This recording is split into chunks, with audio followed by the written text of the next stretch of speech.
Hi, I'm Matthew from PanicAttackRecovery.com.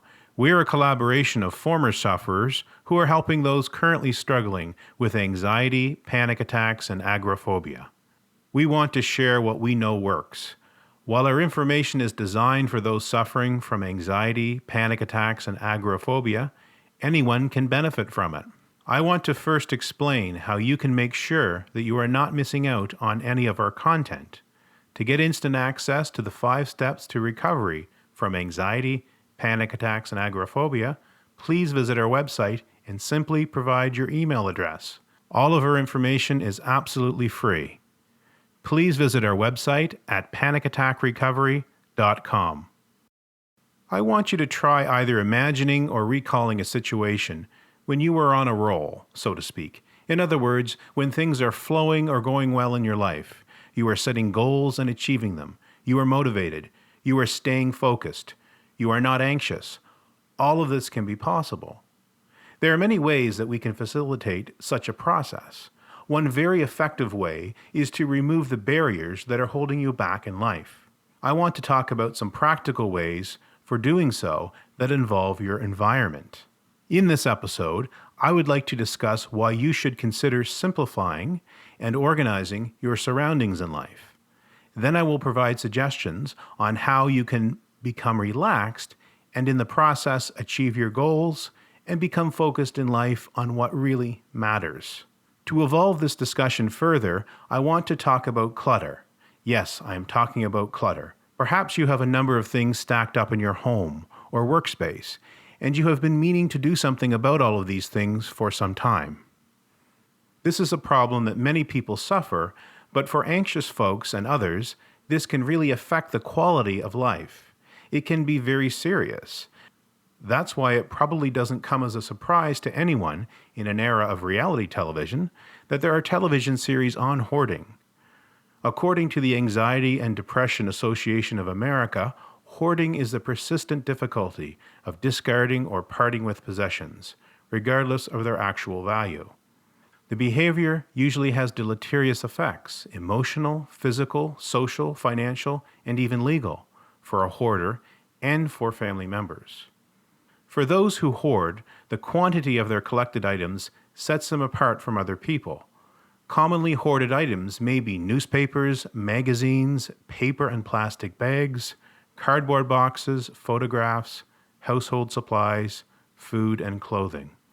The signs of hoarding would include the following: inability to throw away possessions, severe anxiety when attempting to discard items, great difficulty categorizing or organizing possessions, indecision about what to keep or where to put things, distress such as feeling overwhelmed or embarrassed by possessions, suspicion of other people touching items, obsessive thoughts and actions, fear of running out of an item or of needing it in the future, checking the trash for accidentally discarded objects, functional impairments including loss of living space, social isolation, family or marital discord, financial difficulties, health hazards.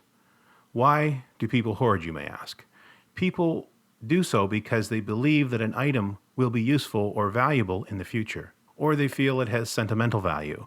It is unique, or perhaps it's irreplaceable, or it's too big, a bargain to simply throw it away. People may also consider an item a reminder that will jog their memory, thinking that without it, they won't remember an important person or event. Or because they can't decide where something belongs, it's better just to keep it. Now, hoarding is a disorder that may be present on its own, or it could be a symptom of another disorder. It is important to be very clear that hoarding is not the same as collecting. In general, collectors have a sense of pride about their possessions, and they experience joy in displaying and talking about them. They usually keep their collection organized, feel satisfaction when adding to it, and budget their time and money. Those who hoard, on the other hand, usually experience embarrassment about their possessions and feel uncomfortable when others see them. They have clutter often at the expense of livable space. They feel ashamed or sad after acquiring additional items, and they are often in debt. I want to discuss a study featured in the PubMed web database, Hoarding and Emotional Reactivity, the link between negative emotional reactions and hoarding symptomology. The researchers of this study found that there was a link with the increased emotional reactions of participants and the amount of hoarding they carried out afterwards. In other words, when people became emotional, they hoarded more things. However, one does not have to have a problem with hoarding in order to still have too much clutter and disorganization in one's life. I would suggest that clutter can be a problem, but disorganization can be a similar problem, especially when we have too much stuff and no place to put it. It is therefore not unreasonable to think that living in a nice environment, an organized and decluttered home or workspace, could be helpful, at least supportive in decreasing our anxiety. I want to discuss some more information on this topic, but prior to doing so, I would like to ask you to help us out at Panic Attack Recovery. No, this is not a sales pitch, so don't worry. I would simply like to ask you to complete a review of our podcast series on iTunes. This won't take very long. This will help spread the word about Panic Attack Recovery and ensure that we help as many people as possible. You can be a part of this.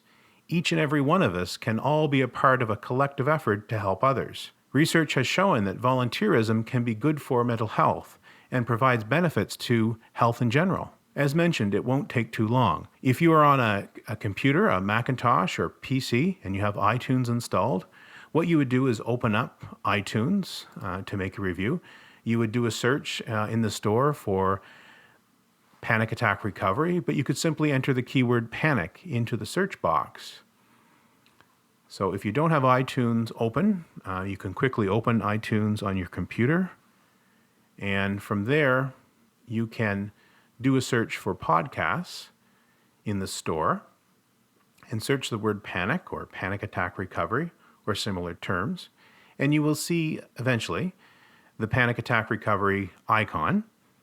If you click on the icon, you can then go and you will see an option that says details, and to the right, ratings and reviews. You would click on ratings and review, and you can simply provide a 5-star rating, or you can additionally write comments in. Any help that you would offer us, we would appreciate. Similarly, if you're on a mobile device such as an iPod Touch, an iPhone, or an iPad, you would simply open up, similar to iTunes, you would open up the podcast icon. So you would find the podcast icon on your device, and from there, you would search for podcasts, and again, through the store.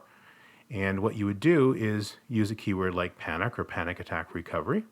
From there, you would bring up the icon for Panic Attack Recovery by clicking on it.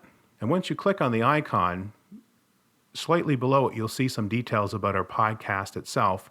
And there's a link there, a blue link where you can click more to read more. And if you click that link, you can then scroll down. And what you can do is you'll see ratings and reviews. Write a review is the option that you would select. Write a review. And from there, again, you can either provide us with a 5-star rating, or I should say you can provide us with a 5-star rating and additionally write comments into the review. We value all comments, and we hope that you would take the time to do this, spread the word.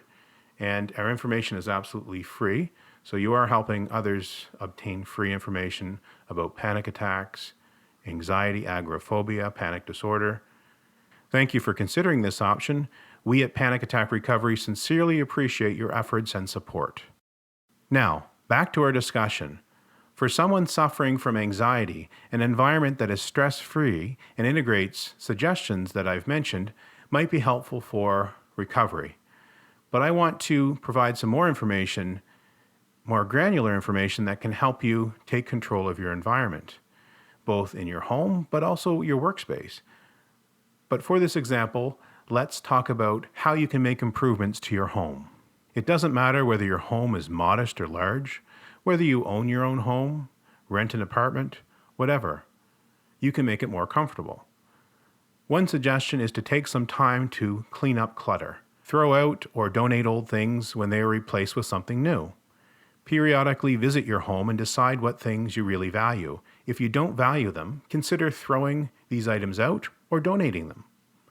Take some time each day just to straighten up or clean up. You don't have to take very long to do this. However, doing so will make the process much more manageable when done over time, as opposed to saving up items and having to tackle the process like a major project that takes a long time to complete and you will likely dread doing.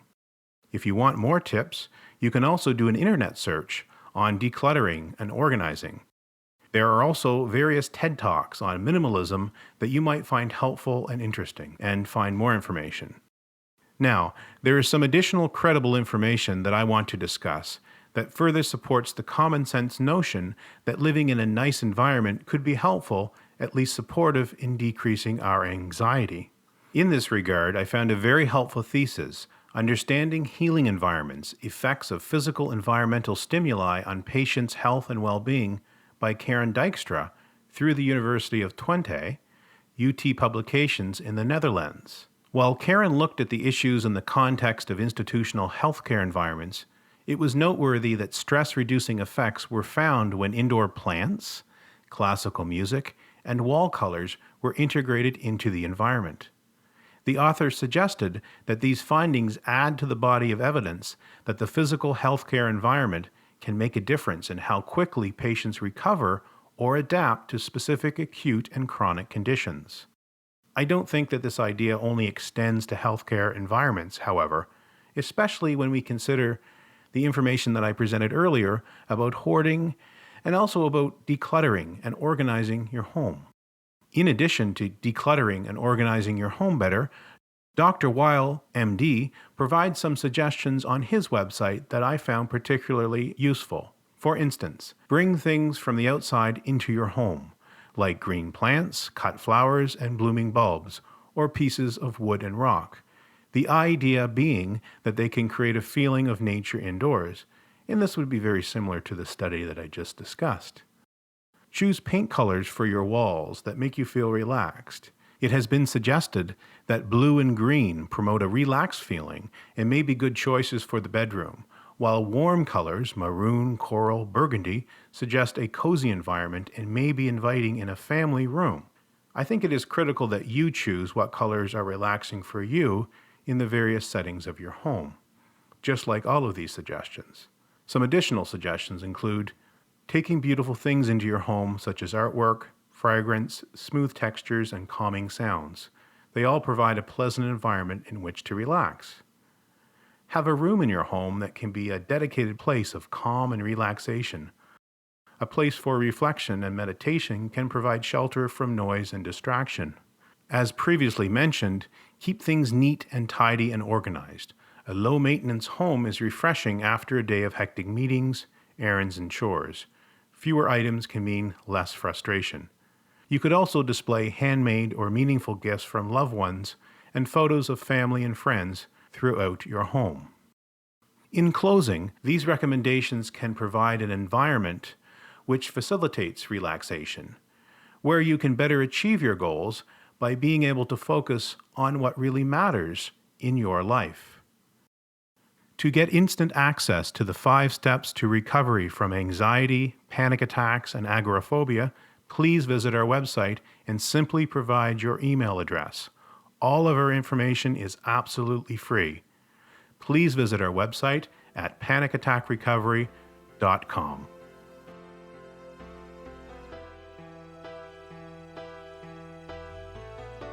All information presented in these podcasts is provided for educational and informational purposes only. It is not intended to be a substitute for a psychologist, psychiatrist, or other healthcare provider's consultation. Please consult a psychologist, psychiatrist, or appropriate healthcare provider about the applicability of any opinions or recommendations with respect to your own panic attacks, anxiety or agoraphobia, or any other symptom or condition.